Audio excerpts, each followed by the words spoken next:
o som está bom. Por favor, deem algum feedback aqui se o som não estiver ok, tá bom? Como a Malu já fez uma introdução ali atrás, né, gente?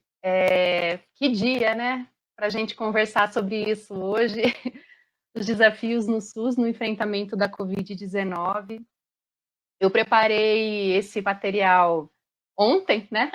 Não imaginava que a gente ia ter uma queda ministerial hoje, mas, na verdade, os fatos, né, e os conceitos que eu trouxe para a gente discutir hoje dialogam com tudo que está acontecendo hoje também, tá?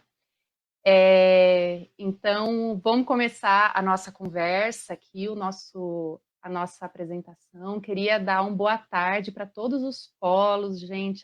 Polo Taguatinga, que saudade de sala de aula, hein?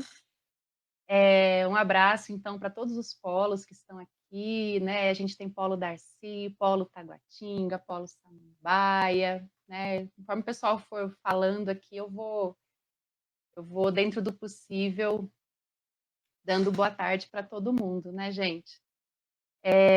Então, vamos lá, né, com a nossa proposta de hoje, que é apresentar para vocês, na verdade, alguns dos desafios do SUS no enfrentamento da Covid-19, que não são poucos, né, são muitos, mas a minha ideia hoje para vocês é fazer uma apresentação bem rápida sobre SUS. O objetivo não é aprender sobre SUS hoje, né?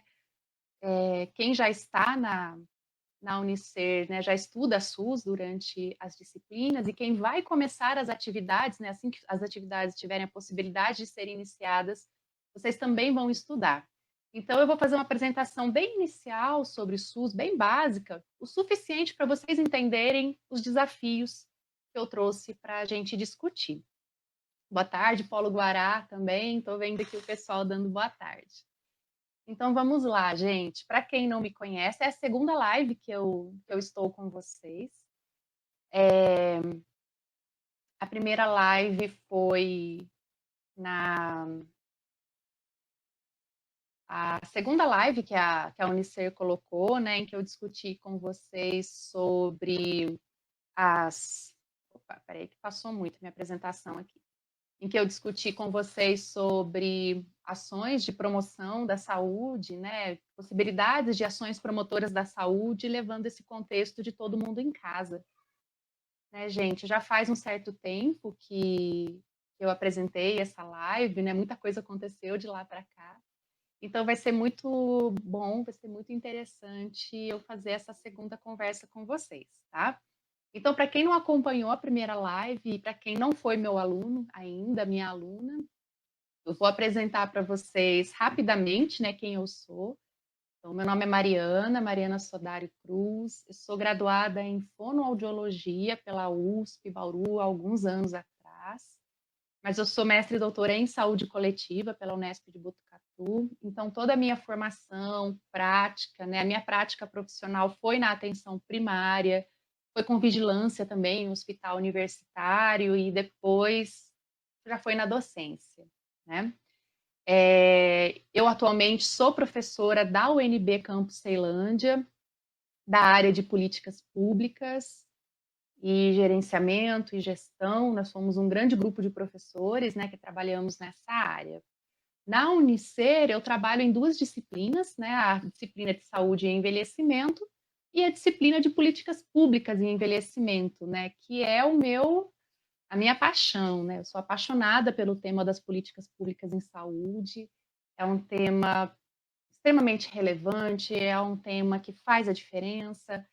E às vezes, quando eu falava isso em sala de aula, os alunos achavam que eu era somente uma apaixonada, né, pelo tema. Na verdade, a gente está vendo agora, né, a importância da gente compreender e estabelecer boas políticas de saúde, boas práticas, né, gente? Porque a gente está vendo a consequência de uma pandemia e muitas vezes de ações que não estejam muito engrenadas, muito organizadas, e como que isso influencia na nossa vida, né? E tem um impacto direto na nossa vida. Bom, gente, então para a gente começar, eu vou dar um panorama geral, tá? um enfoque hoje é SUS, mas eu não tenho como falar de SUS sem falar de todos os sistemas de saúde que a gente tem no Brasil, né? Como assim todos os sistemas de saúde? O SUS, ele é um sistema que a gente tem. É o maior sistema, é a nossa maior política social que a gente tem no Brasil, é o maior sistema público, né, do mundo, pensando no nosso quantitativo populacional, né, o maior sistema universal que a gente tem, mas ele não é o único sistema no Brasil. No Brasil, nós temos o sistema privado, né, o público, que é o SUS, o privado. O que é o sistema privado? É quando a gente vai se consultar e a gente paga diretamente pela consulta, né? A gente paga pela consulta, a gente paga pelo exame, a gente paga pela terapia psicológica, a gente paga pela terapia fisioterapêutica, enfim. Esse é o sistema privado que a gente fala mediante pagamento direto. E o terceiro sistema é a saúde suplementar. O que é a saúde suplementar? São os planos de saúde, né? Que também é um sistema próprio, né? Por que a gente fala que eles são sistemas próprios? Porque eles têm estruturas físicas próprias, eles têm profissionais próprios que trabalham, eles têm os seus usuários próprios, né? Então, eles formam sistemas próprios. E também, gente, a gente tem também o sistema dos militares, tá? Ele é um sistema que eu não vou abordar aqui na aula hoje, mas ele também é considerado um outro sistema que a gente tem no Brasil, um sistema menor pelo seu menor número de usuários, tá? Considerando o número de usuários. Bom, mas qual que é a característica que esses sistemas têm, né? Eles não são isolados, né, gente? Esses sistemas, eles compartilham as suas estruturas físicas, eles compartilham os seus profissionais, eles compartilham os seus usuários e eles compartilham as suas demandas. Como assim? Ora, quem tem plano de saúde utiliza o SUS, né? Utiliza o SUS pensando no serviço à saúde, utiliza o SUS para tomar a sua vacina, utiliza o SUS muitas vezes para um exame que não conseguiu agendar pelo plano de saúde, vai lá às vezes e consegue marcar pelo plano. E o contrário também acontece, né? Eu sou usuária do SUS, eu preciso fazer um exame, mas eu não consigo agendar aquele exame. Aí eu separo um dinheiro, vou lá e pago esse exame à parte. Então, o que isso significa? Isso significa que a gente tem sistemas que compartilham, né? E como que eles compartilham estruturas físicas? Não é incomum você ter hospitais privados, por exemplo, que tenham leitos conveniados pelo SUS. Então, um quantitativo de leitos e que esse leito ele é contratado pelo Sistema Único de Saúde, quem paga por ele é o SUS e os usuários do SUS utilizam este leito, tá?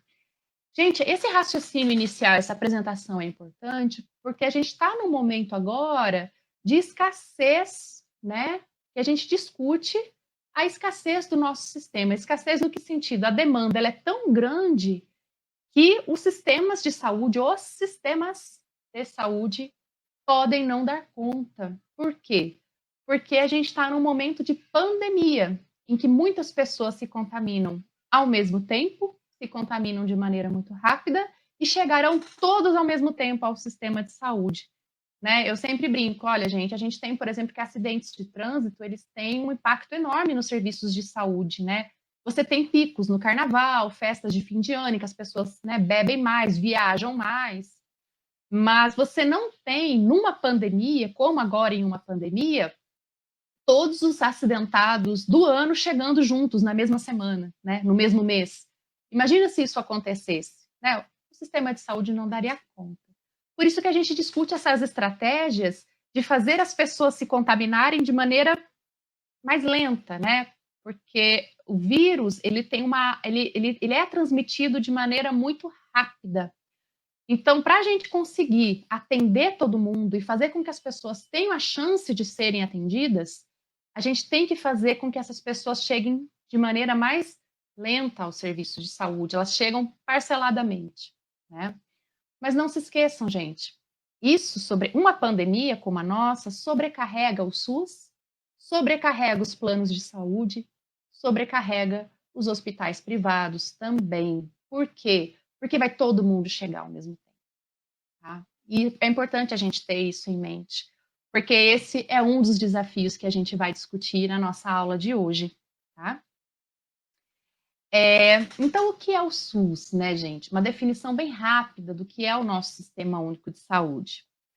É um dos maiores e mais complexos sistemas de saúde pública do mundo, né? Considerando o sistema universal, ou seja, né, você não tem um critério anterior para você ter direito ao SUS.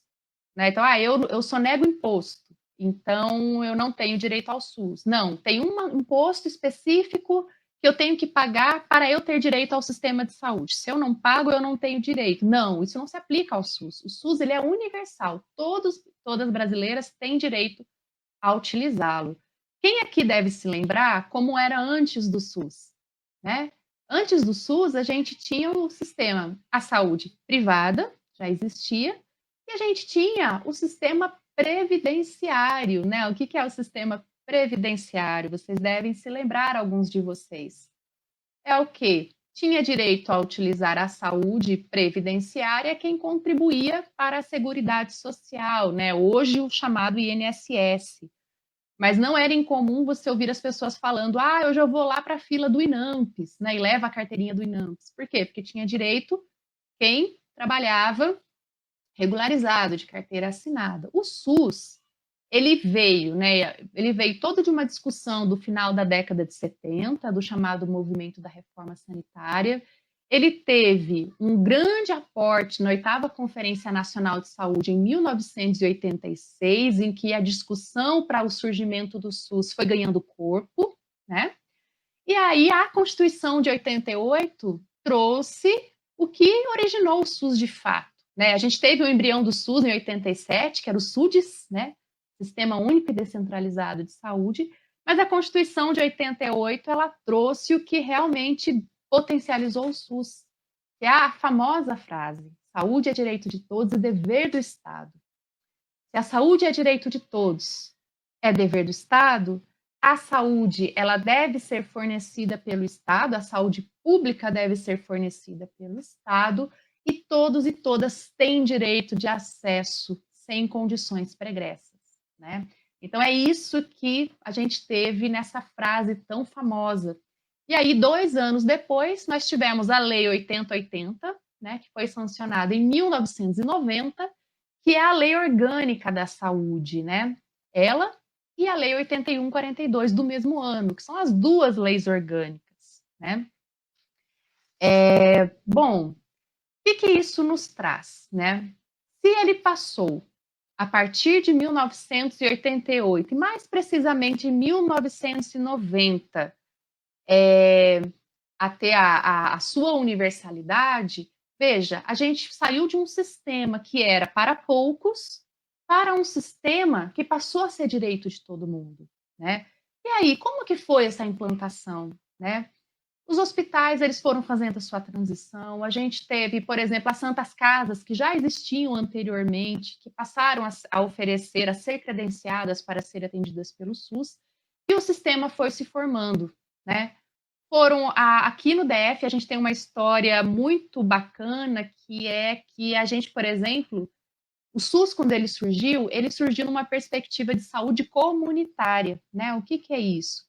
Se antes, no modelo previdenciário, ele era focado mais em hospitais, né? Então, se é um modelo focado em hospitais, as pessoas adoecem, depois elas vão aos hospitais, né? A gente diz que esse é um modelo curativo, né? A gente espera as pessoas adoecerem para curá-las. O SUS, quando ele nasceu, ele falou: olha, não vai funcionar baseado em hospitais, né?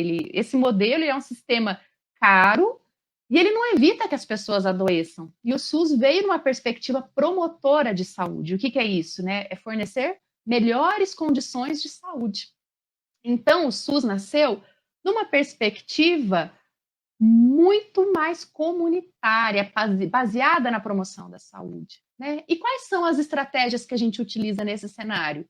A atenção primária, né? Os centros de saúde, as unidades básicas de saúde, que têm um papel de acompanhar a população, de cadastrar a população, de conhecer a população, de intervir antes da população adoecer, ou se ela já está doente, antes que ela se agrave, de intervir antes que ela precise de um atendimento hospitalar por algo que poderia ser evitado, né?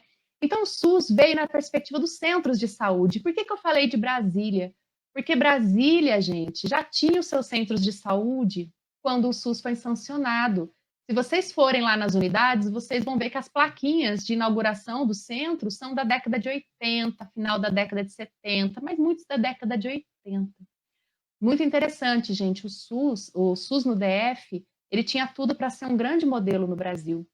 Antes do SUS ser sancionado, ele já tinha sido pensado numa perspectiva muito do que o SUS incorporou, né? Com centros de saúde, com regiões de saúde. Então, você tem centros de saúde vinculados a um hospital, isso para organizar a demanda, né? Tudo isso, o DF já tinha uma estrutura própria, né? Mas, infelizmente, outros fatores fizeram com que a gente não fosse realmente a grande referência no Brasil, né? A gente brinca que o SUS é um grande patinho feio das políticas públicas, né? Ele é tão grandioso, mas ele ainda é muito maltratado, né? Maltratado pelos políticos, mas ele também é muito maltratado pela gente. A gente fala muito mal do SUS, né? Porque a gente não se atenta no SUS que dá certo. E tem muito SUS que dá certo por aí, tá? Tem muito SUS que dá errado também, gente? Com certeza, com certeza. Mas e o SUS que dá certo? A gente valoriza? A gente tenta descobrir? A gente tenta ver onde ele está, né? Um SUS que é capaz de imunizar as crianças com mais de 90% de cobertura, infelizmente tivemos uma queda nos últimos anos.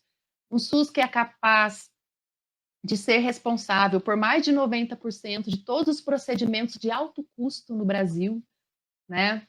E aí é só a gente fazer uma conta, né, gente? Quantos mais ou menos por cento da população brasileira tem um plano de saúde atualmente?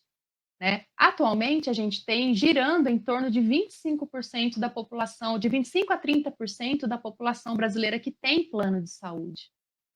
Se 25 a 30% da população brasileira tem plano de saúde, gente, mais de 70% não tem plano de saúde.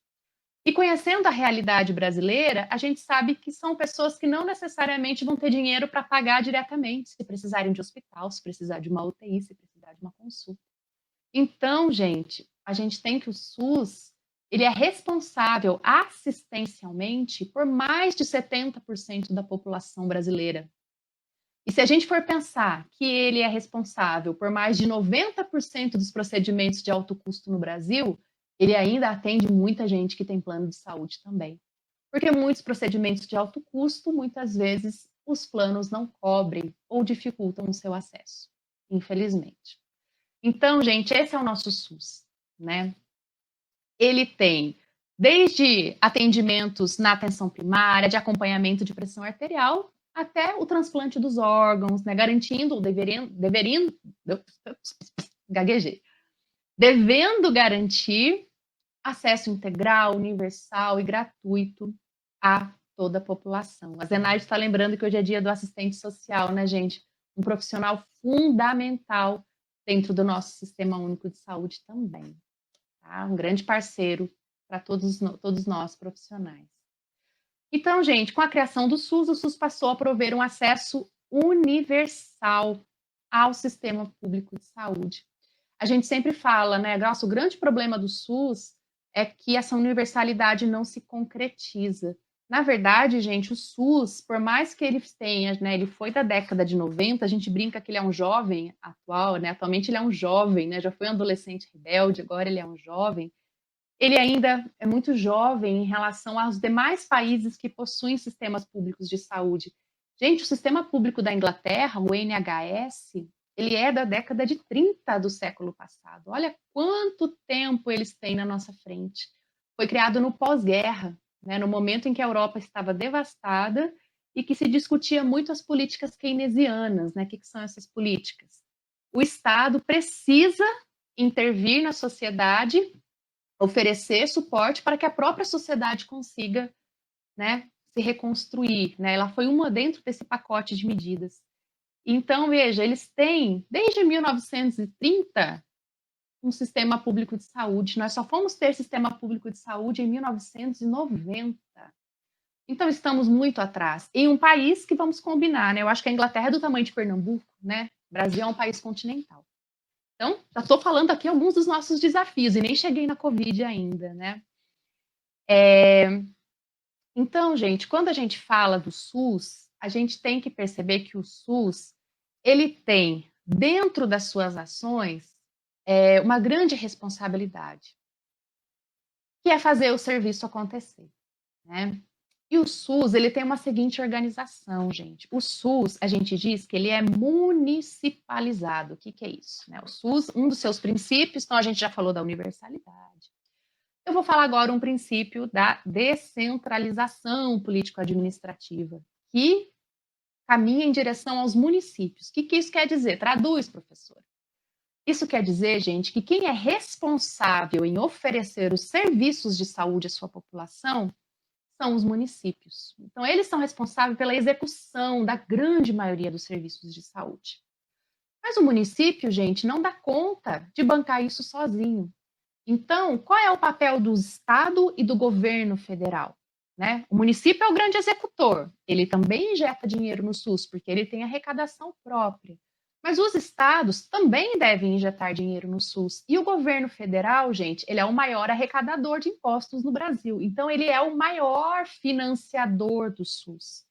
Se o município deve executar os serviços de saúde, deve executar as suas ações e serviços de saúde, quem que deve ser o responsável por elaborar as políticas que serão executadas no município? O governo federal, o governo estadual, o município em menor proporção, porque ele tem que executar, né? Então, gente, o município, o governo federal e o governo estadual, eles têm o objetivo de auxiliar no financiamento, na elaboração das políticas públicas, no acompanhamento das políticas públicas, e os municípios devem ser os grandes executores dos serviços de saúde. Então, eles devem manter os seus centros de saúde, eles devem manter os seus ambulatórios, fazer a contratação dos profissionais, tudo isso de acordo com as políticas elaboradas pelo governo federal, pelos governos estaduais e com esse auxílio financeiro que é repassado. Então, veja, gente, os municípios eles têm autonomia para decidir o que é melhor para a sua população. E essa autonomia ela é importante. Por quê? Porque só quem está no município é que sabe a necessidade da população, porque está próximo da população, né? Quem é mais fácil de conhecer a necessidade da população? O ministro da Saúde ou o secretário de saúde do município? O secretário de saúde do município, porque ele sabe o que a população trabalha, o que a população faz, o que mais adoece. Por isso que o SUS tem essa organização descentralizada, né? Então a gente fala, gente, que a gestão do SUS, a gestão das ações e serviços de saúde, ela deve ser, nesse contexto, solidária e participativa entre os três entes da federação: União, estados e municípios. Mas veja, a gente tem muitos municípios, né, gente? Muitos municípios no Brasil, mais de 5.500 municípios no Brasil. E municípios muito pequenos. Esses municípios pequenos dão conta de oferecer tudo à sua população? Não. O que esses municípios devem fazer, então? Eles devem se regionalizar, eles devem se fazer um acordo entre eles devem se agrupar para que eles possam organizar os seus serviços dentro de uma região de saúde. Por quê? Porque se tem um município um pouquinho maior nessa região que tem um hospital maior, não faz sentido um município de 2.000 habitantes ter um hospital de médio porte, ele não consegue nem manter. É melhor esses municípios se organizarem em que o município grande recebe um quantitativo dessa população para fazer o seu atendimento e que haja um repasse, um acordo financeiro entre eles de ressarcimento. Isso faz com que os municípios, veja, eu disse que ele era municipalizado, mas eles não devem ser ilhas isoladas, eles devem funcionar de maneira regionalizada. Quem é que faz essa mediação entre as regiões? Quem é que acompanha essas regiões? O Estado, tá? Quem é que vai passar o dinheiro e orientar a política? O governo federal. Então, aqui, gente, a gente já consegue entender qual é o papel do Ministério da Saúde, qual é o papel dos estados e qual é o papel dos municípios, tá? Então, a rede que compõe o SUS, ela é ampla e abrange tantas ações quanto os serviços. Por que é importante falar isso, gente? Porque quando a gente fala de SUS, a gente fala muito de consulta, né? Ah, é a consulta do SUS, o exame do SUS, a cirurgia do SUS. Mas o SUS, gente, tá? Quando a gente vai no mercado, Um alimento que a gente vai consumir que foi aprovado por uma vigilância sanitária que acompanhou esse processo produtivo e que chancelou e que deu lá um selinho junto, dependendo do produto, do Ministério da Agricultura também. Isso, vigilância sanitária. Quem é que autoriza esse mercado a funcionar dentro das normas de higiene mínimas para que a gente não adoeça? É o SUS, né? Então, o SUS, né? Quem é que inspeciona os aeroportos para fazer um acompanhamento? Agora a gente está vendo a importância disso, né? De pessoas que entram doentes, né, num país e que podem levar um vírus como a Covid, é o SUS. Então, gente, por mais que a gente não use o SUS para consultas, né? Por mais que a gente não use o SUS para consultas, a gente percebe que o SUS está presente em todo momento. Numa ida ao mercado, o SUS está presente quando a gente viaja, o SUS está presente quando a gente, numa rua, a gente sofre um acidente, né? Quem é que vai chegar lá para socorrer a gente? Não é a ambulância da Amil, né? Não é a ambulância da Unimed. Quem chega lá para socorrer a gente é o SAMU, né? São os bombeiros que vão levar a gente primeiramente para o SUS. Então, o SUS, ele está com a gente quando a gente viaja, ele está com a gente quando a gente vai às compras. O SUS está com a gente quando a gente está pensando, meu Deus, será que eu devo sair? Porque chegou gente com coronavírus aqui no meu município, como é que essa pessoa entrou, como é que essa pessoa saiu? Tudo isso é SUS, gente. Então, todos nós somos usuários do SUS. Por mais que eu jure de pé junto que eu nunca passei numa consulta do SUS porque eu tenho um plano de saúde. Vocês, todos nós somos usuários do SUS, tá? Então, o SUS engloba atenção primária, média, alta complexidade. Então, centro de saúde, envolve ambulatórios, envolve os hospitais. Os serviços de urgência, emergência, atenção hospitalar, vigilância epidemiológica, sanitária, ambiental, assistência farmacêutica, né? Tudo isso é SUS, gente. Né? O SUS está com a gente o tempo todo. Bom, agora nós vamos chegar aonde, né? Na Covid-19. Então, gente, veja, o SUS, ele já tinha os seus dilemas anteriores à Covid, né? E aí veio uma pandemia na dimensão da Covid-19. E lembre-se, esse SUS que faz tudo isso que eu falei para vocês, né? E a Covid-19, gente, ela chegou num contexto que, mesmo se a gente não considerar o SUS, é o contexto de grandes desafios, né? A Covid chegou num contexto, né, gerando uma grande crise sanitária, mas num contexto de uma crise econômica que já existia no Brasil antes da Covid, numa crise social em que a gente via, né, as pessoas já perdendo seus empregos, o aumento no número da informalidade, né, muitas pessoas na informalidade já antes da Covid, e uma crise política, né, gente? Acabamos de saber que estamos sem ministro da Saúde, né? E para além disso, eu não disse para vocês qual é o papel do governo federal, do estado, do município. A todo momento a gente vê na mídia uma disputa de discursos, né? O governo federal quer um tipo de ação, os estados querem outros tipos de ação, os municípios querem outro tipo de ação, porque cada um entende que a sua necessidade diverge da necessidade do outro, né? E aí a gente entra num campo de disputa de valores, de disputas ideológicas, né? E não foi o Covid que trouxe, né, gente? O Covid, ele acentuou, mas ele acentuou um cenário que a gente já tinha no Brasil, né? E aí as coisas ficaram ainda mais complicadas, né? Porque eu não disse para vocês que o governo federal, o estado e o município têm que fazer uma gestão solidária. O que é solidária? Né? Cada um compreendendo as suas necessidades e sendo corresponsáveis pela saúde da população. Né? Todos são responsáveis dentro do seu papel, dentro da sua atuação. E essas pessoas que deveriam ser solidárias estão em pé de guerra, né? Então, veja como isso dificulta para a gente pensar uma ação conjunta de combate à Covid. E aí a gente tem um outro cenário, que são a disputa das soluções individuais versus soluções coletivas, né? Como assim? Olha, tem muitas pessoas que defendem o fim do isolamento social e que as pessoas voltem a circular tomando medidas individuais para o controle da disseminação do vírus. Então, muita gente defende, não, abre o comércio, mas as pessoas devem usar máscara, as pessoas devem higienizar as mãos. Se as medidas sanitárias forem adequadamente tomadas, é possível funcionar dentro desse modelo. Outras pessoas dizem não, não adianta a gente pensar no âmbito individual, porque individualmente as pessoas têm diferentes compreensões da importância dessas ações e de sua responsabilidade frente ao contágio.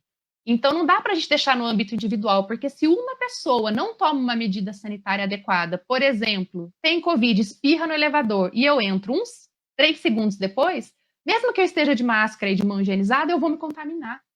Ou seja, tem que ter uma solução coletiva. Todo mundo tem que ficar em casa e se comprometer coletivamente no combate ao coronavírus. Então, a gente tem essa disputa, gente, que é uma disputa de valores, uma disputa ideológica, que é uma disputa política, que é uma disputa econômica. Então, esse é o cenário que a gente tem hoje em relação à Covid-19. E aí, gente, a gente tem um outro ponto agravante no Brasil para o enfrentamento da Covid. Antes da Covid chegar no Brasil, a gente já estava num processo de desindustrialização. O que é isso? O Brasil já vinha perdendo, a indústria brasileira já vinha perdendo a sua importância dentro da construção do PIB, né? Dentro da soma de todos os serviços que são produzidos, né? Serviços e produtos que são produzidos no Brasil. Professora, o que isso tem a ver com Covid-19? Né? Como é a economia do Brasil hoje, gente? O Brasil é um país industrial, né? É um país que produz produtos, que exporta produtos, que tem tecnologia de ponta. Então, como que é a economia do Brasil? A gente tem uma economia baseada em serviços, né? O grande empregador e produtor do PIB, né? Que é PIB, gente. Produto Interno Bruto, é a soma de todos os valores empregados em serviços e produtos que a gente tem no Brasil. E ele é um grande preditor, né, da riqueza nacional. O Brasil é um país de serviços, né? Se vocês falarem onde é que as pessoas trabalham nos salões, trabalham nas lojas, trabalham nos comércios, né? As pessoas não trabalham nas indústrias, a grande maioria da população brasileira. Por isso que o lockdown atinge bastante as pessoas, né? O distanciamento social, porque é uma economia baseada em serviços, né? Mas qual é o problema do Brasil não ter investido em indústria ou em crescimento industrial de ponta? Que a gente não tem um complexo, que a gente chama de complexo industrial da saúde para enfrentar o Covid. O que é isso? Nós somos dependentes de outros países para a gente ter acesso à máscara, para a gente ter acesso a respirador, para a gente ter acesso a medicamentos, né? O Brasil não é autossuficiente na sua produção de produtos industriais, a gente precisa importar. E aí o que acontece, gente? O dólar está onde? R$ 6 praticamente. E a gente precisa importar produtos para a gente conseguir enfrentar a pandemia, porque o Brasil é um país que vem passando por um processo de industrialização forte nos seus últimos 10, 15 anos. Então, veja, né? Vocês estão vendo a saga dos respiradores, né, gente? Importa daqui, vai importar, e outro país intercepta, e a gente não consegue. As universidades tentando produzir respiradores de baixo custo, né, rápidos, para a gente tentar abastecer o país nesse momento. E antes mesmo da Covid, a gente já tinha uma dificuldade de fixação de recursos humanos no sistema de saúde, principalmente no SUS. Vocês se lembram do programa Mais Médicos, não lembra? Os médicos cubanos chegam, os médicos cubanos saem, né? Enfim, mas o que isso significa? Que nós temos uma dificuldade de fixação do profissional de saúde no serviço. Isso já era antes do Covid.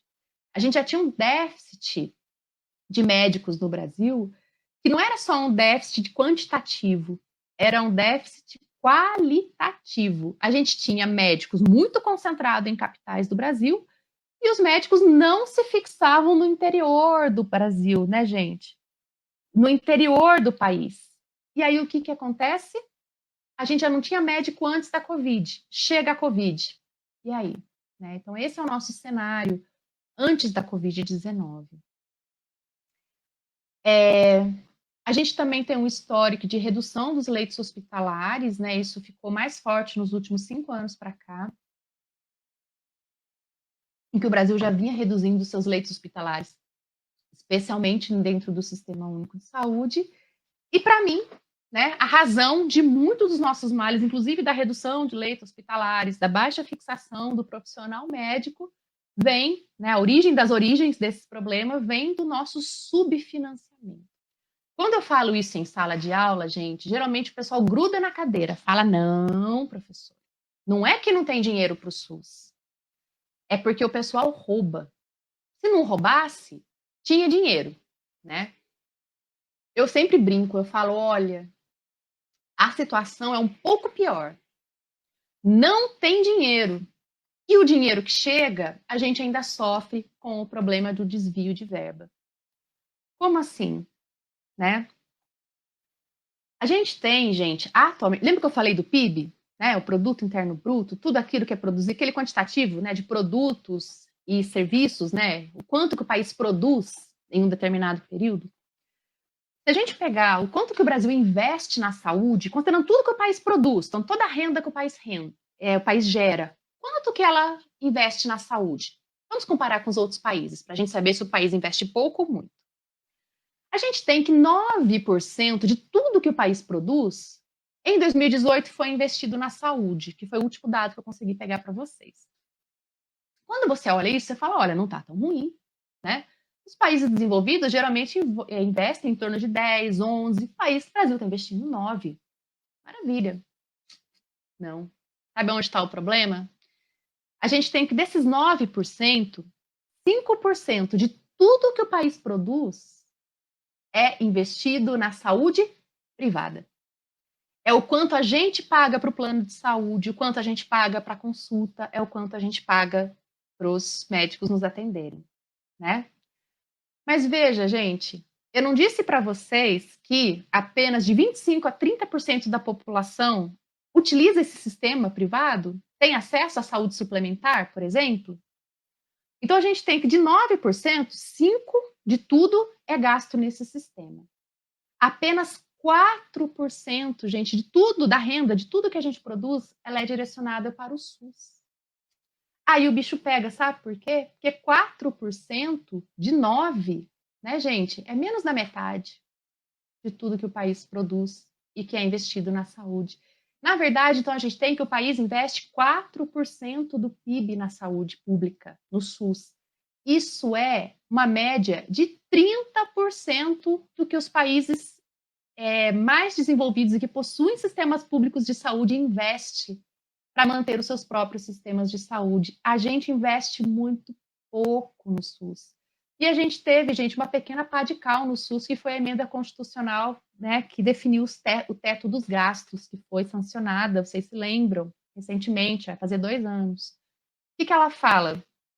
O Brasil tem um teto do que ele pode gastar com saúde, educação, seguridade. E aí o que acontece? Mesmo que o país cresça e produza mais, esse teto não pode ser ultrapassado. A gente investe pouco e não tem como, pela emenda constitucional, aumentar mais o seu investimento no SUS. E a gente tem uma população que está envelhecendo cada vez mais. E as pessoas, quanto mais velhas elas ficam, mais elas utilizam o sistema de saúde e, por exemplo, elas ficam mais tempo internadas se elas precisam de internação. Se a população envelhece, o SUS vai custar cada vez mais caro e ele vai ter cada vez menos dinheiro. Gente, isso antes da Covid. Aí a gente tem a Covid chegando no Brasil, neste cenário, né? Que já não estava fácil antes, né, gente? O que a gente tem, então, com a chegada da Covid? Primeiro, entender a dinâmica da doença, né? Como assim? O que nós sabemos sobre a Covid-19 até hoje? O que eu sei hoje não é o que eu sabia ontem. A cada dia a gente tem uma informação nova. Então, como estabelecer padrões para essa doença? Quando ela chegou no Brasil, tinha-se muito aquilo. Não, vamos fazer um isolamento só das pessoas que são um grupo de risco, porque aí essas pessoas ficam protegidas. Um problema, né? Porque, por exemplo, pensando que os idosos seriam um grupo de risco, se esse idoso mora com uma criança e com outra pessoa, não tem como ela se isolar se as outras pessoas estão na rua, né? Mas a gente começa a ver que tem mortalidade em outras faixas etárias. Então, assim, será que são só os idosos? Não. Se a pessoa for jovem e tiver uma doença crônica, ela também é grupo de risco. Se a pessoa for jovem e tiver tido uma mulher, tiver tido um bebê recentemente, ela também é grupo de risco. Ou seja, a cada momento a gente vê diferentes padrões com mortalidade em diferentes idades e diferentes grupos. É muito difícil definir ainda os grupos exatos de risco da Covid-19. E por que isso é importante? Porque isso impacta as nossas estratégias de mitigação, né? Porque como é que a gente vai parar uma doença em que a gente não tem muito como entende como ela própria atinge a população como em cheio? Como que a gente prepara o sistema de saúde se a gente não tem informações claras de como essa doença vai afetar a população e quem são as pessoas que mais vão adoecer e que podem ter uma mortalidade maior se não tiver um atendimento adequado, né? A grande discussão, ó, que tratamento adequado? Vocês estão acompanhando a discussão da cloroquina, né? A cloroquina é eficaz, não é eficaz, né? Ela tem muitos efeitos colaterais. Pessoas com problemas cardiovasculares, por exemplo, não têm uma indicação muito restrita. E são geralmente as pessoas que vão se agravar com a Covid-19. Então, veja como a gente. Olha o tamanho do abacaxi que a gente pegou, né? Eu brinco, né, gente? 2020, olha, veio com tudo, viu? Então, a gente tem, gente, a Covid chegando num SUS fragilizado, subfinanciado, com dificuldade de fixação dos profissionais. Então, esse já era o nosso SUS. Então, gente, eu não disse para vocês que para o SUS funcionar tem que ter um acordo entre prefeitos, estados e governo federal? Como é que isso funciona? E como é que isso está funcionando no âmbito da Covid? Alguns estados estão fazendo o que a gente chama de federalismo cooperativo. O que é isso? Os estados estão se unindo para tentar achar soluções conjuntas, para eles tentarem pensar soluções rápidas, para eles pensarem, isso deu certo no seu estado? Bora, vamos implantar aqui no meu também. Isso a gente fala que é um federalismo cooperativo horizontal, né? Os municípios também estão fazendo isso. Municípios se juntam para pensar estratégias em rede. Eles estão no mesmo nível, né? Municípios, estados que se juntam no mesmo nível. É um federalismo cooperativo horizontal. Um grande exemplo, gente, é o consórcio do Nordeste, em que os governadores do Nordeste se juntaram, fizeram uma comissão científica própria, estão analisando os seus dados. Eles estão trabalhando, sim, a depender muito do governo federal e das decisões dos municípios, com certeza, é assim que o SUS funciona. Mas os governadores estão se juntando para tentar fazer uma sala de situação para entender os resultados, para comprar os seus equipamentos de maneira junta. Tem até uma página sobre o consórcio do Nordeste, quem quiser pesquisar depois. Tá? E a gente está tendo, nesse momento, uma grande dificuldade na cooperação vertical. O que é a cooperação vertical? Diferentes entes, diferentes níveis precisando entrar num acordo. O governo federal fala uma coisa, o estado fala outra, os municípios falam outra. Então a gente tem, gente, na Covid, dentro do Pacto Federativo, um federalismo horizontal que está ali tentando se juntar e uma dificuldade no vertical, né, gente, com muitas judicializações, o STF tendo que se posicionar. Não, quem é que vai determinar se fecha o comércio ou não como uma medida sanitária? Não, é os governadores, então o governo federal não pode interferir. Aí o governo federal lança um decreto mudando as atividades essenciais. E aí, ou seja, aí isso vai para a discussão do Supremo. Muitas judicializações, porque a gente não tem esse acordo nessa cooperação vertical. Isso, gente, tudo é dentro do que a gente chama de pacto federativo, né?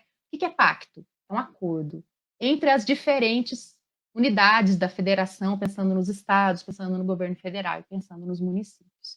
Então, gente, esse é o contexto, né? Eu acho que eu poderia ficar falando aqui, eu acho que tem que ter uma disciplina sobre o SUS no Covid, dentro da Covid. Mas eu tentei trazer um panorama bem ampliado para vocês olharem tudo que vocês estão vendo no noticiário com um olhar não tanto da torcida organizada, sabe? Mas vocês olharem, olha, isso, né? Qual que é a atribuição de cada um? Isso cabe a fulano. Não, isso não cabe a fulano. Não, é ele que tem que oferecer o serviço, mas o dinheiro vem de cima, então está todo mundo interdependente. Eu estou tentando fornecer esse olhar para vocês fazerem, quando vocês olharem uma notícia, para vocês tentarem conduzir este olhar, tá? Bom, e a gente tem, gente, que o grande problema hoje dos sistemas de saúde são os leitos, né? O que determina se a gente pode voltar a conviver ou não, é a capacidade do nosso sistema de saúde em conseguir atender as pessoas, né? Isso é um grande fato, né? Porque mesmo que a pessoa, eu não sou grupo de risco, mas eu também, então eu vou sair, porque se eu me contaminar, eu não vou ter nada. Mas aí eu tenho uma pneumonia, que eu poderia tratar tranquilamente, mas eu não consigo acesso ao serviço de saúde. E eu, que não morreria, morro. Ou seja, não ter o serviço de saúde, gente, bota todo mundo no mesmo barco, bota todo mundo no grupo de risco, né? Porque se a gente não tem acesso ao serviço de saúde, a gente não consegue ser atendido. E a gente que não seria um caso grave, a gente vira um caso grave, né? Essa é a grande questão, né? Bom, mas ter somente o leito não resolve, né? Eu disse para vocês que o Brasil vem passando por um processo de fechamento de leitos nos últimos anos, e aí a gente poderia pensar, poxa, é só reabrir o leito, né? O hospital está lá, bota uma maca, abre o leito. Mas o que a gente precisa? De insumo, precisa de respirador, mas não é só respirador, a gente precisa de todos os insumos para manter uma UTI funcionando, e uma UTI é cara. Lembra que eu falei que a gente não produz? A gente tem que importar tudo? A gente precisa de profissionais capacitados para poder atender as pessoas no enfrentamento da Covid, profissionais com experiência em gestão de pacientes de alto risco, profissionais com experiência em doenças transmissíveis, que não vão eles próprios se contaminar, porque muitas vezes eles não sabem lidar com o vírus, nunca tiveram experiência prática com isso, né? E a gente precisa de medicamentos. E aí, gente, lembra-se que eu disse lá que na Constituição está escrito: saúde é direito de todos e dever do Estado. Mais adiante vem falando, gente, que a saúde ela é de relevância pública, podendo ser executada pela titularidade pública ou privada. No Brasil, gente, a gente tem que a saúde ela pode ser oferecida pelo sistema público, mas é livre a iniciativa privada oferecer os seus serviços também, né? O Brasil tem essa possibilidade, essa liberdade constitucional. Mas estamos numa pandemia e a saúde é direito de todos e dever do Estado. Não fala que é só para quem pode pagar, né? Esse ponto não é colocado. Aí, gente, eu vou apresentar para vocês um projeto de lei que está em discussão. Além do projeto de lei, gente, tem uma ação também lá no STF em que busca uma discussão que vai aparecer nas próximas semanas, que é a estatização dos leitos da rede privada. O que é isso? A Espanha fez isso, gente, no combate à pandemia. É que você estabeleça uma fila única de pacientes que precisem de leitos hospitalares.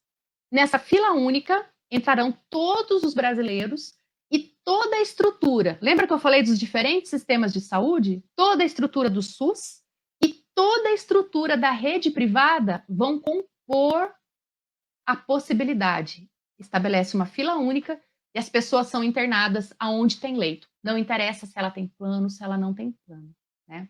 Então existe esse projeto de lei que é para dispor sobre o uso compulsório dos leitos privados pelos entes federativos para a internação dos pacientes com diagnóstico ou suspeito da Covid-19.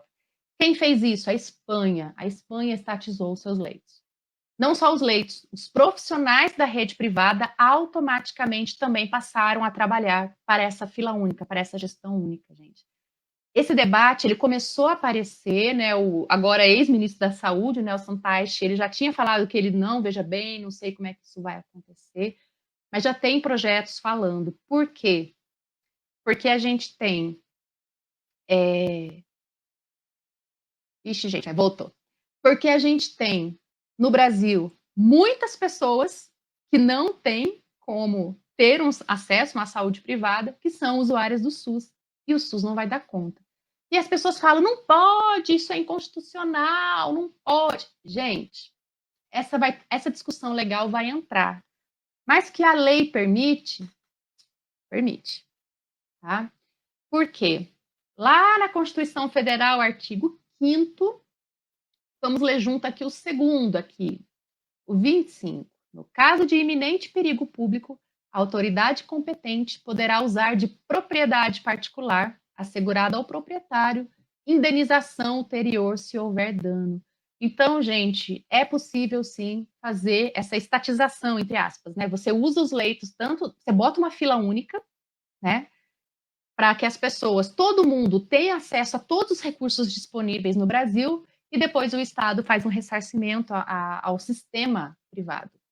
Mas por que é importante a gente entender isso, gente? Porque essa semana vocês devem ter visto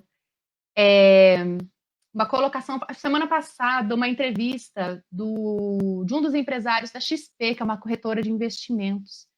E ele falou com muita tranquilidade, gente, o problema do Brasil são as favelas, porque a Covid já passou pela classe média alta. Não está tudo bem, né? Não está tudo bem. Se a gente chega num momento em que a gente precisa instituir essa fila única, né? Não interessa se eu posso pagar plano, não interessa se eu tenho dinheiro, eu estou na fila única. Todo mundo vai estar igual na sua chance de ser atendido, né? Por quê? Porque isso é possível, tá, gente? Nos Estados Unidos, para vocês terem uma ideia, lá que é um país liberal, né, muito liberal na questão das suas relações econômicas, é possível, a partir de uma situação como essa, uma pandemia, um perigo iminente à população, que o governo dite o que as indústrias devem produzir para abastecer o país nessa situação. E isso aconteceu, né? O presidente disse: vocês devem produzir tal coisa, vocês devem produzir tal coisa. E no Brasil é possível fazer essa gestão de fila única. Isso ainda não foi votado, tá? Isso está em debate e é importante a gente acompanhar. Porque as pessoas, muitas vezes, elas caem numa ilusão. Eu tenho plano, o hospital que eu sou atendida é maravilhoso, é aqui do lado, e tem muito menos pessoas que têm plano. Então, eu não preciso me resguardar, porque eu tenho dinheiro. Não é bem assim, gente. E nós vamos caminhar para esse debate. A Espanha fez isso e teve resultados melhores na condução da pandemia, tá? Então, pensando na instituição da fila única, isso tem suporte da Lei 8080 de 90, tá? Por exemplo, no artigo 24 da Lei 8080 de 90. Quando as disponibilidades forem insuficientes para garantir a cobertura assistencial à população de uma determinada área, o SUS poderá recorrer aos serviços afetados pela iniciativa privada, tá? Como já fazia antes da Covid, tá, gente? Não era incomum o SUS contratar leitos da rede privada, tá? Só que agora isso seria feito em larga escala. Se ele faz isso em larga escala, se eu tenho plano de saúde, eu não vou ter leito. Não é porque tem menos usuários, já que são menos pessoas que usam plano. Tá? E isso, gente, é importante. Eu trouxe isso para a gente colocar isso agora como um desafio do SUS, porque são essas as questões que a gente vai colocar agora, né? Adianta a gente construir hospital de campanha, né? Muitas pessoas falam, mas hospital de campanha? Gente, hospital de campanha não tem UTI, não. Tá? Não tem como você botar um aparato de UTI no hospital de campanha. Um hospital de campanha, ele vai atender os casos, né, que não estão na necessidade da UTI. Os leitos de UTI serão disputados. Tá? Infelizmente. Infelizmente, a gente chegou e está prestes a chegar nesse momento do combate à Covid. Tá?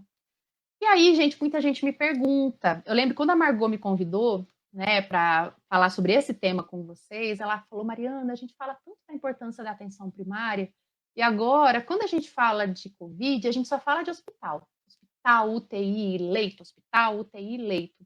Atenção primária, onde é que fica nisso tudo? Eu falei: não, Margot, calma, que a atenção primária tem muito a ser feito. E, gente, é importante a gente não perder isso de mente, porque senão a gente pode cair num perigo de, na próxima eleição, votar em quem promete construir hospital. Hospital, hospital, hospital, porque se vier uma outra pandemia, tem hospital. Não é assim que o SUS funciona. Lembra que eu falei para vocês que o SUS tem uma perspectiva comunitária em evitar que as pessoas adoeçam? E o que a gente precisa nesse momento não é evitar que as pessoas adoeçam, não é esse o nosso grande desafio, as medidas para evitar que as pessoas adoeçam? Então, gente, a atenção primária, num momento nosso, agora como a Covid-19, ela é fundamental e ela está trabalhando muito, gente. A atenção primária não tem manchete nos jornais. A atenção primária não parece gestão de profissionais da atenção primária, né? Mapeamento, porcentagem de profissionais infectados na atenção primária. Mas a atenção primária, gente, ela é o que faz a diferença nesse momento. Por quê? Ela é fundamental para conter a epidemia. Porque, primeiramente, a gente não tem que os hospitais estão lotando com pessoas com Covid-19. Os centros de saúde, agora, mais do que nunca, têm que estar atendendo diabéticos, hipertensos, outras condições, para que essas pessoas que não têm Covid-19, mas têm outras doenças, não compliquem e precisem ir ao hospital disputar leito com quem tem Covid-19. Porque uma hipertensão, gente, mal controlada, ela pode, por exemplo, gerar um AVC, né, um derrame, um infarto, e essa pessoa vai disputar leito com quem está com Covid-19. Então, gente, a atenção primária, nesse momento, ela tem que estar muito forte, ela tem que estar muito atuante, acompanhando a população, evitando que a população adoeça e vá para o hospital. Então, ela deve acompanhar também. Mas, professora, a atenção primária não vai atender ninguém com Covid? Lógico que vai. É ela quem deve acompanhar aqueles casos leves e assintomáticos. São aqueles casos que não precisam de hospitalização em um determinado momento, mas vai que esse caso se agrava. Quem é que vai monitorar para saber se esse caso vai se agravar ou não? É a atenção primária. E como que ela faz isso? Sabe que tem alguém com Covid, testou positivo por Covid naquela região? Gente, liga na casa da pessoa. E muitos serviços estão fazendo isso. Liga todo dia. Como você está hoje? Liga de manhã, depois liga de tarde. Como você está? Tá tudo bem? Você piorou? Não piorou? Não. Como você está? Como você não está? Então, esse monitoramento, gente, é a atenção primária que tem que fazer. Porque é ela quem conhece as pessoas que moram naquela região. Ela sabe como é a casa das pessoas, ela sabe do que as pessoas moram, o que as pessoas necessitam para melhorar, do que as pessoas precisam. Tem idoso. O idoso está isolado, o idoso está isolado e precisa comprar um medicamento, ele precisa ter acesso a um medicamento, gente. O idoso não pode sair. Então, como é que o serviço vai pensar uma maneira de entregar o medicamento a essa população respeitando o seu isolamento social? Isso quem faz é a atenção primária. Então, gente, a gente está vendo muito hospital, hospital, hospital, hospital. Mas a atenção primária, nesse momento, está sendo fundamental. E ela não tem o protagonismo. A atenção primária nunca teve o protagonismo da mídia, nunca teve a nossa valorização, né, gente? Por outros motivos, que eu não vou entrar na aula agora, tá? Senão já seria mais uma hora de aula, tá? E para fazer o quê? O mapeamento dos grupos de risco e para fazer a vigilância sanitária, né, gente? Tem que fazer a vigilância sanitária desses lugares. E epidemiológica também. Fazendo esse acompanhamento. A atenção primária, gente, ela deve pensar ações para oferecer suporte psicológico às pessoas. A gente está tendo agora as pessoas desempregadas, as pessoas entrando numa espiral de pobreza muito grande, né? Quando você está desempregado, você perde a esperança de conseguir ter algum rendimento. E a gente está vendo que nem todo mundo está conseguindo ter acesso rápido ao suporte assistencial do governo que está sendo oferecido. Então, os NASFs podem trabalhar com esse suporte psicológico. A gente aqui na UNB, gente, a gente está com. Eu faço parte do comitê emergencial da UNB da saúde mental. E o que a gente está oferecendo para a nossa comunidade universitária? Grupos de WhatsApp para discussão, oferece tratamento não, a gente oferece atendimentos psicológicos por Skype, para que as pessoas possam ter algum tipo de atendimento. E essas estratégias, lembrando que o Conselho Federal de Medicina, ele regularizou o teleatendimento nesse período de Covid, né? Então, são ferramentas que os serviços de saúde precisam utilizar, né? Sabendo que nem todo mundo tem acesso à internet, nem todo mundo tem telefone em casa. Então, temos muitos desafios. A atenção primária deve fazer as atividades educativas dentro da sua área de abrangência. A gente tem, gente, um grande inimigo hoje do combate à Covid, que são as fake news, né? Vocês viram, gente, eu não estou falando nem de Brasil, vocês acompanharam nos Estados Unidos que o Trump deu uma fala dizendo que a ingestão de desinfetante poderia ser eficiente para o Covid. Os americanos tomaram desinfetante, muitas pessoas se intoxicaram com desinfetante, gente. A gente está falando dos Estados Unidos, que tem um nível de escolaridade maior do que o nosso, que tem um acesso à renda maior do que o nosso. E esse tipo de fala, olha o estrago que fez. Então, gente, os serviços de saúde têm um papel fundamental nas suas ações educativas, né, para oferecer essas ações de qualidade à população. Discutir das comunidades as possibilidades para o distanciamento social, discutir com as lideranças comunitárias. Então, a gente tem, vamos pensar na Ceilândia, que a gente tem muitos habitantes, E a gente tem lugares que aglomeram. Então, como que o serviço de saúde pode fazer? Pode chamar as pessoas para fazer, os líderes comunitários, pessoas que têm influência, que conseguem dialogar com a população e discutir com eles uma melhor maneira de proteger a sua população. Isso cabe ao serviço de saúde também na atenção primária. E a testagem em massa, né, gente? Seria tão importante se a gente tivesse a possibilidade de testar a nossa população.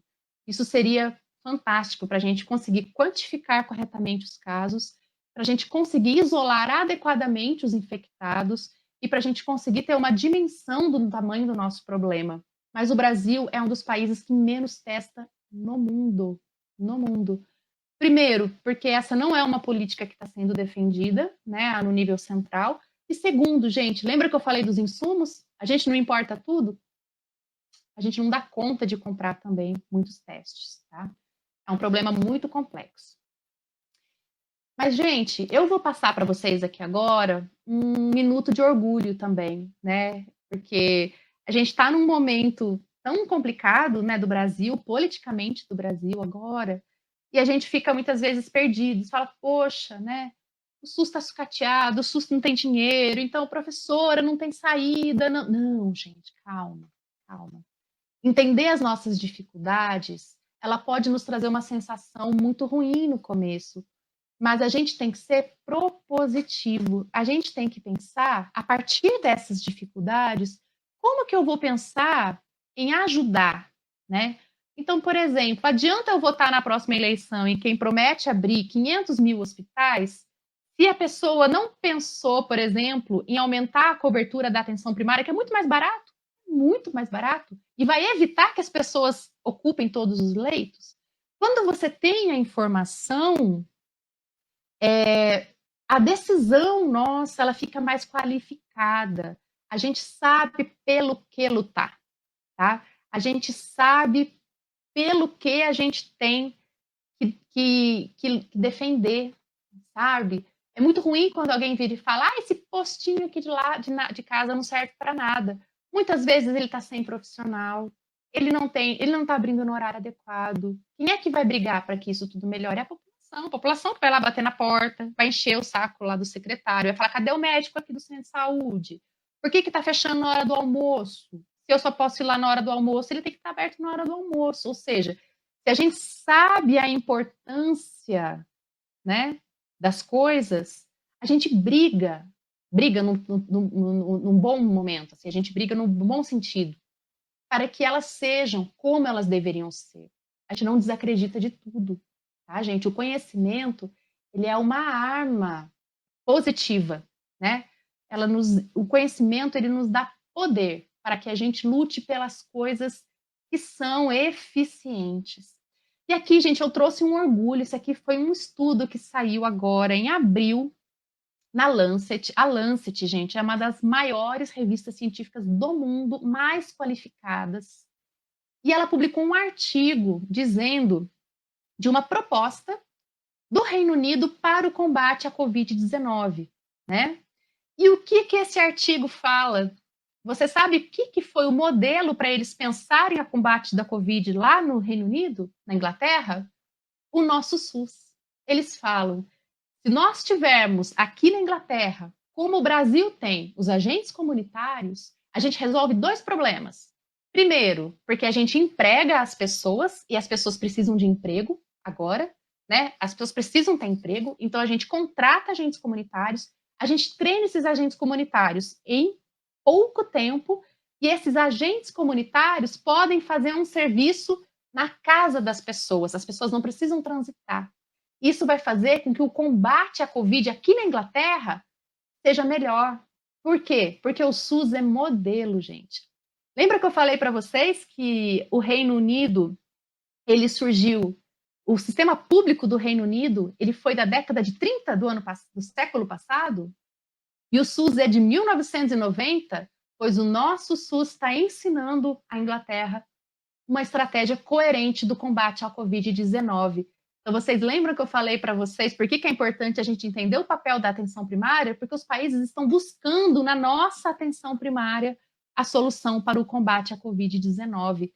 Gente, isso é um orgulho, isso é um orgulho. Um SUS subfinanciado, com dificuldade de fixação de profissionais, desvalorizado pela população e que é modelo, né? É um modelo para o mundo, é um modelo para, nesse caso, para a Inglaterra, tá? Esse artigo nos deu muito orgulho e fez a gente entender que, por mais que a gente tenha todas as dificuldades, a gente lutar por um SUS de qualidade, vencendo as suas barreiras, é uma saída necessária, tá? Aqui eu coloco como um encerramento, né? Uma foto que foi tirada na biblioteca, no Museu Nacional, na Biblioteca Nacional, com a catedral lá no fundo. Mais SUS, menos Covid, né, gente? Para a gente vencer o Covid, a gente precisa de mais SUS. Sem o mais SUS, não tem Covid, não tem. Sem SUS suficiente, universal, a gente não tem um combate adequado à Covid. Eu acho que essa foto diz tudo, né? É mais SUS para a gente poder ter menos Covid, sempre. Não só Covid, para a gente poder enfrentar, para a gente ter a promoção de saúde, para a gente ter justiça social. A gente precisa de mais SUS, tá? Então a gente precisa qualificar financiamento, a gente precisa formar pessoas para trabalhar no SUS e a gente precisa ter orgulho do nosso SUS. Ele tem muitos problemas? Tem. E muitas das origens do problema dele é porque a gente não valoriza a dimensão que o SUS tem. Nós somos modelo, gente. Modelo para quem nos inspirou, porque o SUS foi inspirado no modelo inglês. E nós estamos inspirando a Inglaterra nesse momento, gente. A gente precisa defender o SUS, tá? Lembra que eu falei? Todos nós somos usuários do SUS, gente. Todos somos usuários. Então, eu finalizo a minha aula aqui fazendo esse chamamento para que a gente, a partir de agora, a gente defenda o SUS. Tem muita gente falando, olha, isso é óbvio, tá todo mundo vendo a importância do SUS, né? Na hora que o bicho está pegando, gente, todo mundo vê a importância do SUS, mas na hora que isso passar, será que o SUS não vai voltar a ser desvalorizado, subfinanciado, e nós não vamos viver com os mesmos problemas de antes? Então, a gente precisa construir a valorização do nosso sistema único de saúde, gente. Isso é urgente, tá? Urgente. Tá? Então é isso que eu faço esse chamamento para a gente estudar o nosso SUS, para a gente entender o nosso SUS e para a gente defender o nosso SUS, tá bom? Agora eu estou aberta às questões, gente. Eu estou tentando ver aqui, Malu, quais são as perguntas que a gente tem. Eu estou acompanhando aqui alguns dos comentários. Temos uma conselheira de saúde aqui, gente! Que delícia, Ângela! Ângela, eu fui muito conselheira de saúde também. É uma das minhas grandes experiências dentro do SUS. Eu já fui conselheira municipal, quando eu era do segmento trabalhador. Eu já fui conselheira representando a universidade também, lá em Nova Friburgo, no Rio de Janeiro, e eu já fui conselheira do Conselho de Saúde da Ceilândia, também aqui no Distrito Federal. Já orientei vários trabalhos sobre controle e participação social, né? Inclusive de alguns integrantes aqui da Unicer, né? Eu orientei a Carolyn, que colabora aqui na Unicer, e o trabalho dela foi sobre esse tema, e foi um trabalho lindíssimo, gente. Alguém tem alguma pergunta, gente? Alguma dúvida que gostaria de me enviar? Para mim aqui. Oi, professora. Você consegue ver a que eu coloco aqui na tela? Grande? Oi, pronto, agora eu estou te ouvindo, Malu. E você consegue ver o comentário que eu coloco aqui na tela da live? Deixa eu diminuir aqui o meu slide, pronto. Consigo Não, ver eu consigo ver o da consegue? Gabi, tá, que é o último. Ah, tá. Não, então beleza. Que aí eu vou selecionando uns aqui para ficar maior, né? Tá joia. Vou subir aqui, pronto. Consigo ver. A gente tá mais com agradecimentos, né? No momento. Sim, a medicina comunitária é prevenção, é isso mesmo, é a base da medicina comunitária. A medicina comunitária, Mariana, é um nome que a gente deu para uma das vertentes das áreas que fundamentaram o SUS, né? Tem uma linha chamada de medicina comunitária. E quando a gente voltar às nossas aulas, gente, eu abordo todos esses temas lá na aula de políticas, tá? Eu tô com a turma do Darcy, assim que a gente iniciar, a gente vai fazer um semestre inteiro com essas discussões. Gente, é maravilhoso. Eu sou apaixonada pelo tema, né? Eu sou suspeita, vocês viram, né? Sou suspeita demais. Pessoal, mais alguma pergunta? Eu estou à disposição de vocês. A Maria Amélia, né? Isso é que nós devemos aprender, apenas envelhecemos, não ficamos menos inteligentes, de maneira nenhuma, Maria Amélia. E a gente precisa muito de vocês nessa defesa nossa do SUS. É isso aí, gente. Eu espero. Olha, O objetivo meu hoje é realmente oferecer um pouco uma ferramenta para que vocês consigam acompanhar esses debates que estão acontecendo na mídia. Né? E que vocês não se desinteressem pelo debate, pelo contrário, que vocês se interessem no acompanhamento desse debate, até para vocês saberem se essas discussões fazem sentido, não fazem, enfim. sim. Professora, a Cláudia Jovita tem essa pergunta sobre o isolamento. Tá joia. Vou ler aqui a pergunta da Cláudia, então, tá, gente? Uma pergunta. Estamos totalmente isolados. Tudo que precisamos é entregue em domicílio. Minha filha, o marido, o neto também. Cada um tem a sua casa. Podemos ir uma na casa da outra? Isolado pode visitar isolado? Não consigo ver problema em sair de casa, entrar no carro, chegar lá, entrar direto e depois voltar. Não devemos fazer isso? O problema é que aqui é uma mini chácara, não tem mais espaço. Olha, essa é uma questão bastante delicada, Cláudia, porque ninguém está em isolamento total, né? Então, por exemplo, se a sua filha vai ao mercado e pega e tem contato, esse é uma fonte de uma possibilidade de contaminação. E ela pode estar assintomática. E aí ela vai te visitar, porque eu estou bem, eu estou assintomática, e ela vai te visitar, né? Então, assim, a recomendação das autoridades é que essas visitas domiciliares realmente não aconteçam nesse momento, gente. Que realmente não aconteçam. Essa é a recomendação das autoridades sanitárias, tá? E como a gente tem assintomáticos, e às vezes a gente sai para pegar a comida na portaria do prédio, a gente entra no elevador. Então, assim, ninguém fica 100% isolado, né? Mas as solicitações das autoridades é que essas visitas realmente não ocorram.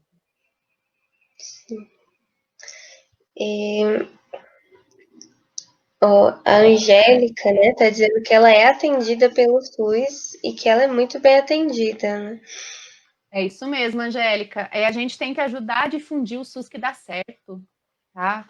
Porque muitas pessoas constroem a imagem do SUS pelo que vê no noticiário, e o noticiário não privilegia o que dá certo, né? O que gera pauta quente, né? O que gera debate? É a desgraça, né, gente? Então, muitas vezes, ele vai priorizar o SUS que não dá certo.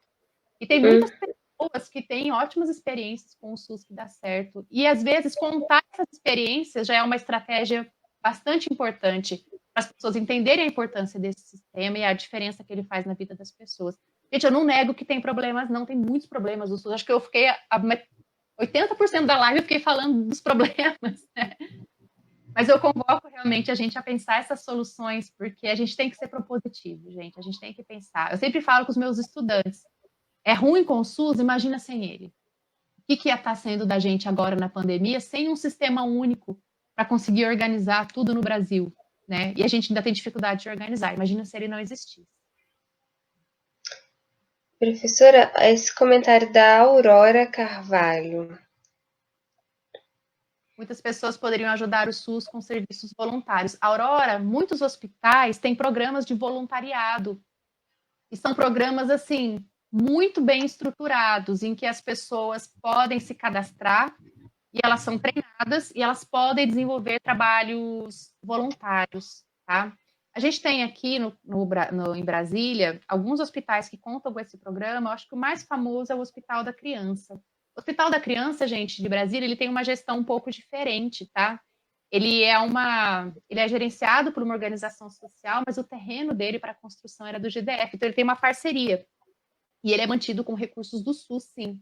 E ele tem um programa de voluntariado muito bacana. Então, quem tem interesse, entra no site do Hospital da Criança, tem uma ficha de inscrição lá, de atividades que você pode desenvolver, né? E outros hospitais também têm esse programa. Eu não sei falar de cabeça agora, eu teria que pesquisar. Tá? Mas tem essa possibilidade sim, e tem um programa de voluntariado no SUS importante. Era a mesma dúvida aqui da Juju Milk, né? Que ela fala a mesma coisa. Se seria possível, né, introduzir um voluntariado no SUS. Esses programas, como eu disse, já existem, Juju. Vale a pena você entrar em contato, muitas vezes, com aquele hospital que você tem interesse, aquele lugar que você tem interesse em ajudar, e verificar se eles têm algum programa consolidado. E muitos lugares têm. É possível sim.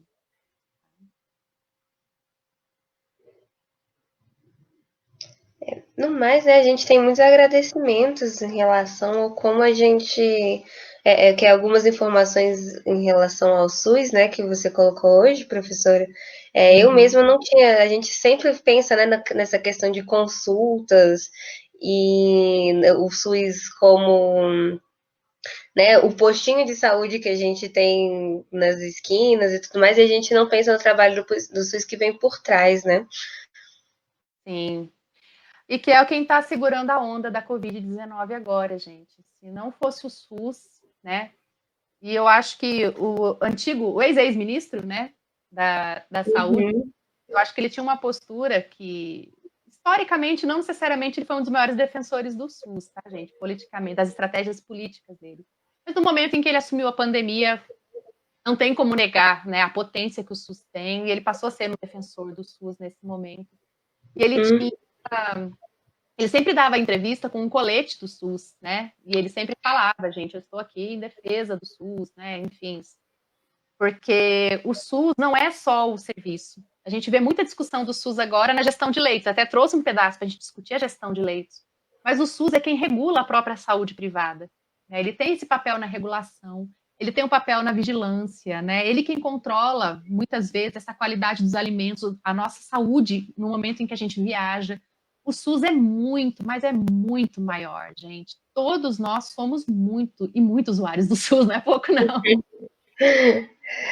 Olha, professora, a Maria do Socorro perguntou como ela pode ajudar nessa situação da pandemia. Distribuir lanche para os moradores de rua. Maria de Socorro, uma dica que eu te dou, tem uns projetos, muitos projetos que as pessoas estão trabalhando uma maneira de dar suporte às pessoas em situação de rua. E que eu posso depois te passar até o nome de algum desses projetos. Porque às vezes uma atitude isolada de você ir e fazer, eu compreendo um pouco os seus familiares, o receio deles, que eles querem te proteger nesse momento.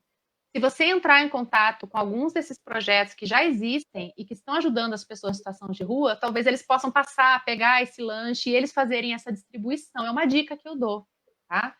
Vocês têm muitas perguntas que eu não tinha me preparado para responder, de informações sobre o voluntariado, né, sobre esses projetos em situação de rua. Mas eu posso pesquisar e eu passo as informações com os contatos e ela pode compartilhar com vocês naquele material pós, sabe, que a gente compartilha. Eu posso deixar esses contatos porque são pessoas que eu sei que estão trabalhando com essas temáticas e que podem ajudá-los a dar vazão a essas vontades e que são muito importantes.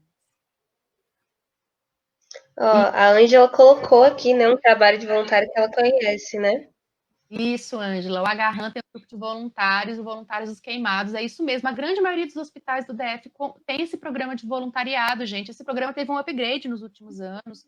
Algumas pessoas que foram treinadas. Então, assim, quem deseja fazer voluntariado, gente, entra no site ou liga nesses lugares. Vocês vão ver que vocês vão ser muito bem acolhidos e tem muita chance de vocês poderem se colaborar com esses lugares, gente. E é importante, o voluntariado ele tem um papel muito importante dentro de qualquer sistema de saúde. Mais alguma pergunta? Alguma pergunta em relação à aula de hoje, em relação ao SUS? Alguma pergunta em relação ao SUS, gente? Eu estou gostando das ideias que o pessoal está dando aqui do voluntariado, né, de as pessoas, enfim. Eu acho que vocês estão trocando ideias de maneira muito interessante aqui nos comentários, gente. Vocês mesmos se ajudam, né? Vocês já estão dando dicas. Isso também é muito importante.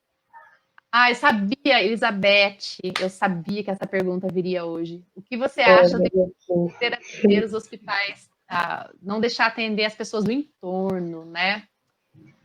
Elisete, isso vai dar um imbróglio jurídico, tá?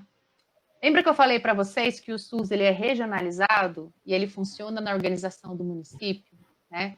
Então isso diz que os municípios eles devem se organizar para prover a saúde da população, né? Então os municípios eles têm que ser responsabilizados pela saúde da sua própria população. Eles recebem a verba para isso, né? Esse problema do entorno, né? A gente fala que é um problema, mas não é, porque a gente é um pouco ingrato com a população do entorno também, não é mesmo?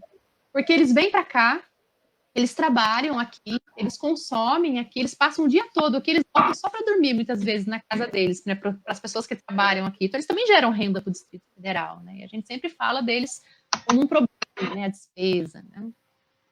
Mas aí tem esse decreto, né, que quer fazer com que as pessoas... Mas, professora, só acrescentando uma coisa, Oi, Malu. que, na verdade, o Ibanez já voltou atrás, né, nesse decreto. Ele Ele voltou atrás, havia... é inconstitucional. Ele voltou atrás,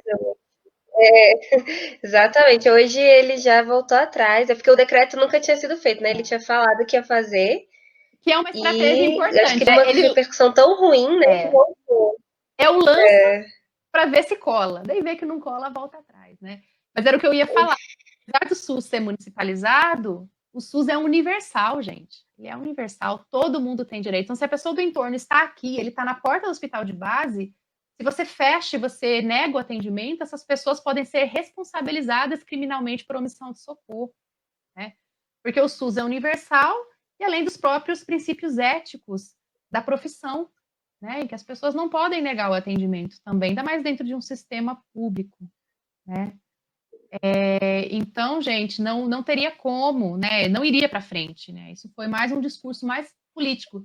O Ibanez é um advogado, gente, ele tem conhecimento disso. Então, foi um discurso mais político mesmo, de fazer uma discussão a respeito disso, para movimentar, talvez, o pessoal do entorno a pensar suas próprias estratégias, mas que não seria viável, tá? Não seria viável.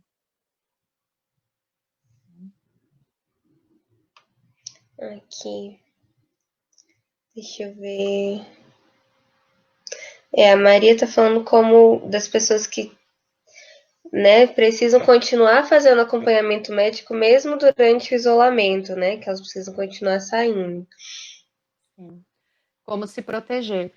Maria, é muito importante que você entre em contato, né? Ou que você, não sei o lugar que você vai fazer, mas todos os lugares de saúde, os serviços de saúde que continuam seus atendimentos, eles estão com medidas próprias, né? De proteção dos atendidos e da própria equipe.